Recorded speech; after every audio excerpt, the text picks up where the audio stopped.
sir, my question is, you had praised her at one time. Yes. That you also mentioned in your email also, that you had praised her at one time. Yes. But in today's email, you reacted very strongly, very harshly. Yes. What is the reason behind it, sir? See, I had praised her initially because my approach is that, you see, everybody has good and bad points. So I thought, let me first see her good points. She has many. Even then I had mentioned that she has defects. But I thought, let me try to see her good points. One should try to see the good points in a person. So I was of the opinion that so far as personal integrity is concerned, as far as I know, it is good.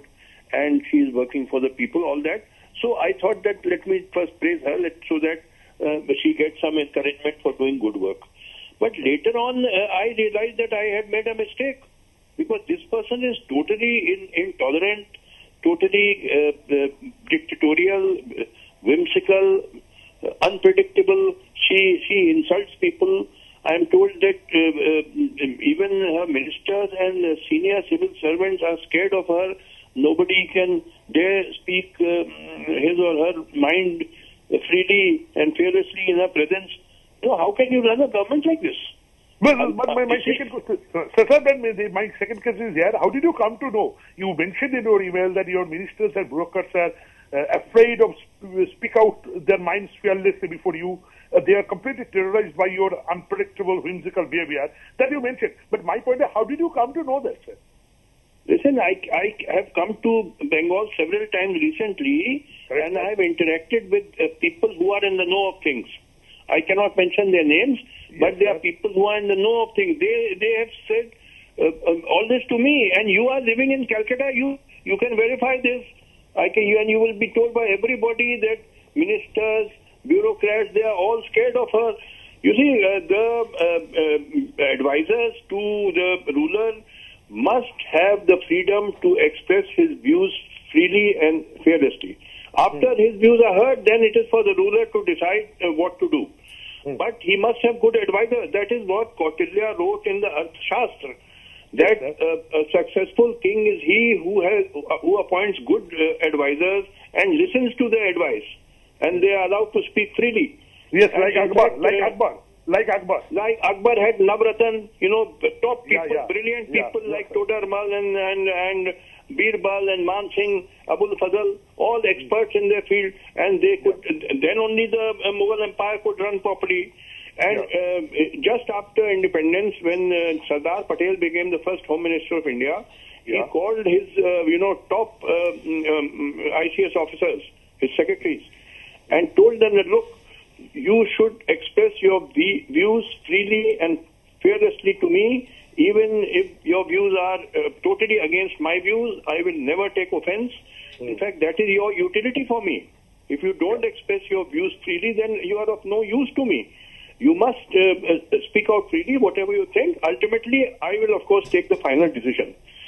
But so far as this Mamata Banerjee is concerned, I am told top IAS officers are afraid of speaking freely before her, out of fear that she may become vindictive and harass them and do all kind of vindictive behavior towards them. Even ministers, I am told, are scared. So this is no way of running the government, and she is not going to last very long unless she changes her ways. Sir, my question is here. She has absolute majority. She has absolute majority over this assembly. So how could you say that she will not be able to remain as chief minister for a long time? Listen, there is democracy in this country.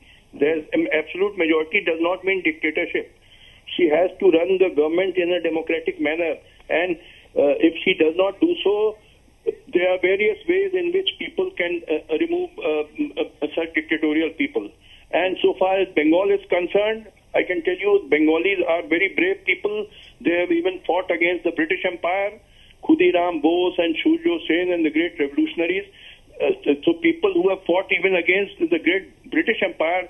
What is Mamata Banerjee compared to the British Empire? So Bengalis will not tolerate this kind of misbehavior with Mamata Banerjee. Has been persisting for 1 year. Throughout her term, she has been misbehaving, acting in an intolerant manner, and whimsical manner, harassing people, arresting people for no rhyme or reason. People who have committed no crime are being arrested. She is not going to last very long. People of Bengal are great people. they have fought against much bigger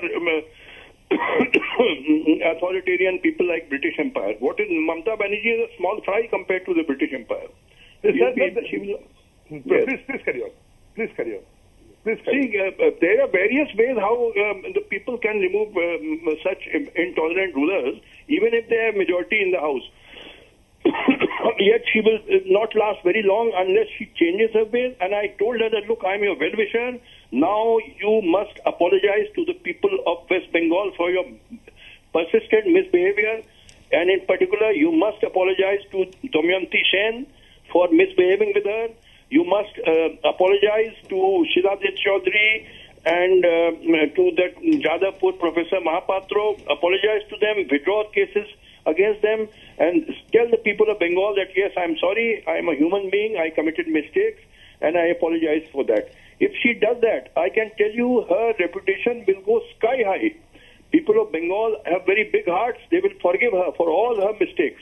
And she will again, her reputation will go very high. But the problem with her, she has got such big ego that I have grave doubts that she will apologize.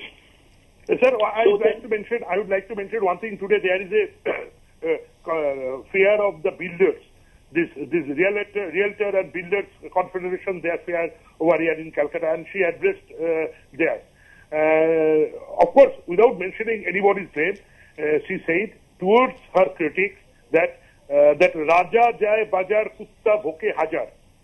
She said, without mentioning anybody's name, of course, towards her critics, it is assumed that she said that Raja Jai Bajar Kutta Bhoke Hajar. How do you react to that? Well, if this is the low level, she uses foul language, then I'm not going to respond to people who use foul language and go down to such a low level. I'm not going to go down to that low level. That is my comment. And sir, my another question is, she said she did not receive your email. In the Writers' Building, in your secretariat, reporter asked about your email, and she said that she did not receive your email. Listen, I sent that email to Nandini Chakrabarti, Secretary Information, Government of West Bengal, because I had the email ID of Nandini. I did not have the email ID of the Chief Minister. I sent the email to Nandini, but below that was my letter to the Chief Minister, and I requested Nandini to hand over my letter to the Chief Minister. And moreover, my letter is in the public domain. It is on my blog, justicekatju.blogspot.in, and many people have. I'm sitting in front of the computer. Many people commented on it, and that whole letter has been reproduced on the internet screen. Oh, what are the comments? What are the response you are getting over mail? Almost everybody is agreeing with what I'm saying. People are fed up with her misbehavior, with her intolerant and whimsical behavior. People are just fed up of this nonsense which she has been doing. People had brought her into power with such great hopes, and she has destroyed all the hopes of the people. So people are all very happy with my letter. Is it really that? Yes, 99% people are very happy that at least somebody had the courage to say, because people were scared that she may get the person arrested. Anybody spoke against her, then the same fate as Shilajit Chaudhary met, or the same fate with the Jadavpur professor met, or Damayanti Sen.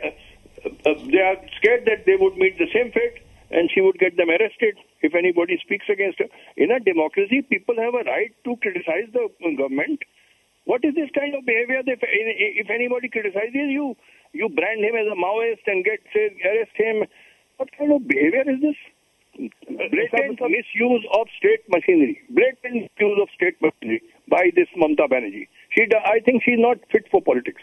In a democratic country, I don't think she's fit to be a political leader. Sir, my last question to you, sir, that while asking about your email, she said, when the journalist asked about your email and asking for a reaction, she said categorically her government is not sanctioning to protect any individual's interest. Her government is for the people, by the people, of the people. It is not functioning to protect the interest of any individual. How do you react to that?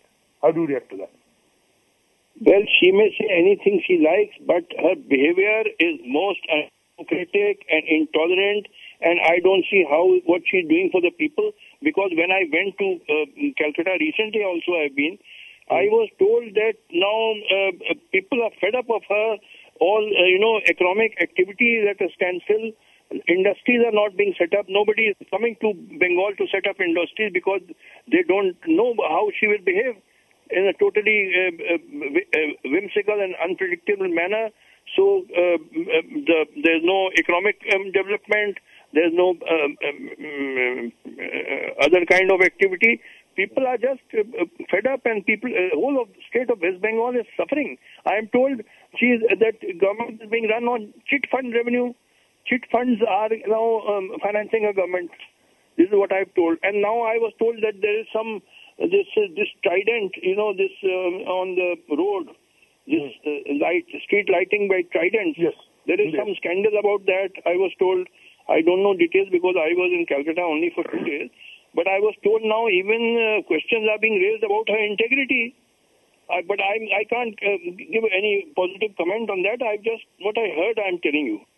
That because earlier I thought at least she's a woman of integrity, but of late I heard that questions are being raised even about her integrity. How far they are correct, I don't know. Thank you, Mr. Fadil. Thank you. Welcome.